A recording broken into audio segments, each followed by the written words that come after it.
Hello guys, I am Amol Mangare and welcome to back our YouTube channel। यहाँ पर आपको UPSC की right direction में guidance मिलता है और फिर ये गाइडेंस आपको हमेशा के लिए मिलता ही रहेगा एवरीवन। मेरा नाम है अमोल मानगरे एंड फिर देखिएगा एवरीवन, आज हम हमारा दूसरा चैप्टर स्टार्ट कर रहे हैं जिसका नाम है व्यापार से साम्राज्य तक। 8 की हिस्ट्री की एनसीईआरटी का क्या है, वो दूसरा अध्याय है जिसका नाम है व्यापार से साम्राज्य तक। इसके बारे में क्या है कि देखे एवरीवन, बहुत ही क्या है, बड़ा चैप्टर, बहुत ही बड़ा, मतलब कि क्या लॉन्ग चैप्टर से 26 पेजेस का चैप्टर है। तो फिर बाद में देखिएगा एवरीवन, इसके जो पार्ट्स है वो भी क्या रहने वाले, बहुत से सारे पार्ट्स में क्या करने वाला हूँ अपलोड करके, मतलब कि क्या इस चैप्टर को मैं क्या करने वाला हूँ, डिवाइड करने वाला हूँ पार्ट्स में। तो फिर देखिएगा एवरीवन, इसमें सबसे पहले आपको पहले ही पेज में मिलेगा औरंगजेब नाम मिलेगा। कौन थे औरंगजेब? Whose is Aurangzeb? तो फिर देखिएगा औरंगजेब क्या थे, मुगल बादशाह में इसे क्या थे, आखिरी बादशाह थे।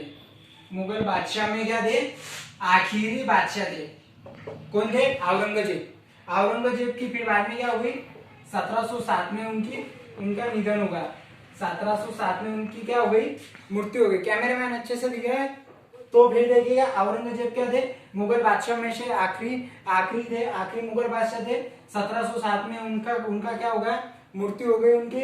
और फिर बाद में 1707 में औरंगजेब की मृत्यु के बाद बहुत से सारे क्या होने लगे, बहुत से सारे, मतलब कि क्या कंपनियां या फिर बहुत से सारे क्या सरदार और फिर बहुत से सारे लोग क्या रहे, सामने आने लगे। मतलब कि क्या अभी इस मुगल बादशाह के बाद सरदार या फिर बाद में जो भी कुछ लोग थे, ये क्या करने लगे थे, अपनी पावर अभी क्या करने लगे थे, अपने तरीके से अपने साम्राज्य बनाने में लग गए थे।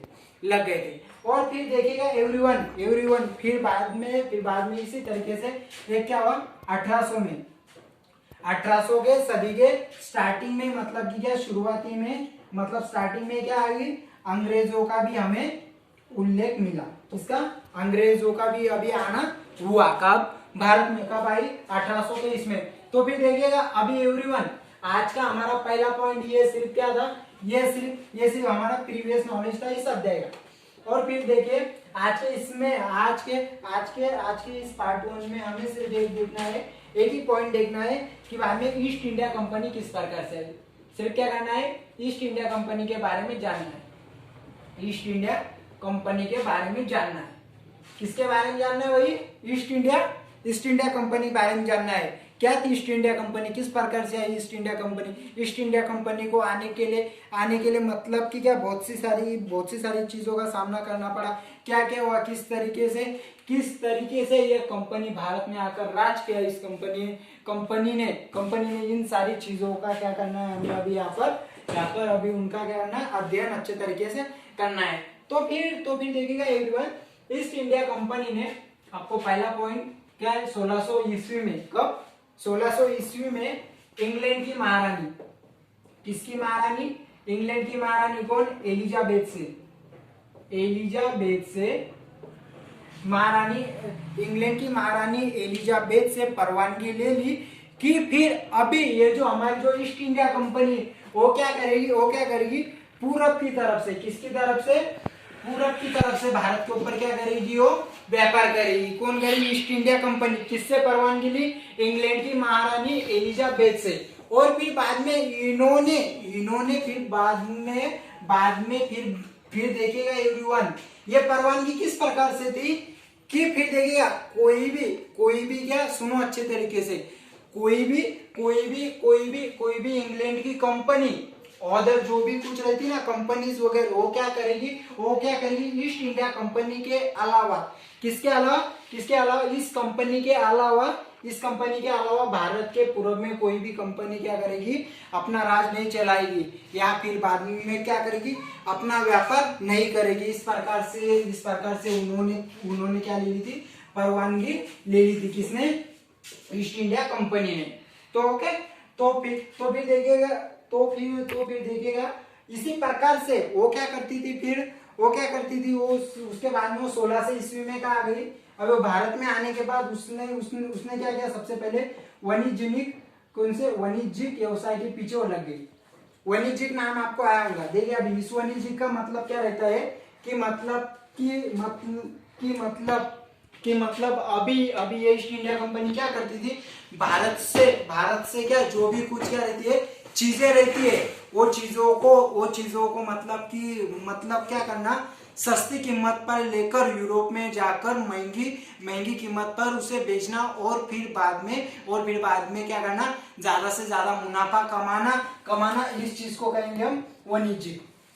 ओके, एक प्रकार का क्या था वो, एक प्रकार उनका क्या था, प्रॉफिट था, मतलब क्या उनका क्या था, मुनाफा था। इनका मुनाफा था किसका, वाणिज्यिक से। और फिर बाद में देखिएगा इसी तरीके से भारत में क्या था, भारत में सूती कपड़े, उसके बाद में लौंग, मिर्ची, काली मिर्ची वगैरह इन चीजों की क्या थी, भारी मांग थी। उन सारी चीजों को क्या करती थी ईस्ट इंडिया कंपनी, कम भाव में खरीद कर, कम कीमत पर खरीद कर क्या करती थी, यूरोप में जाकर क्या करती थी, बहुत से ज्यादा क्या करती थी, महंगे कीमत पर बेचकर उससे क्या करती थी, मुनाफा कमाती थी। और फिर बाद में देखिएगा इसी प्रकार से क्या हुआ, और उसके बाद में मतलब कि क्या बहुत से सारे व्यापारी सामने आए। डच भी व्यापारी सामने आया, अंग्रेज तो आए ही थे। डच के साथ में देखिएगा मतलब क्या, फ्रांस के भी व्यापारी यहाँ पर सामने आए। इसी प्रकार से क्या हुआ, 1498 में, किसमें, 1498 में वास्को द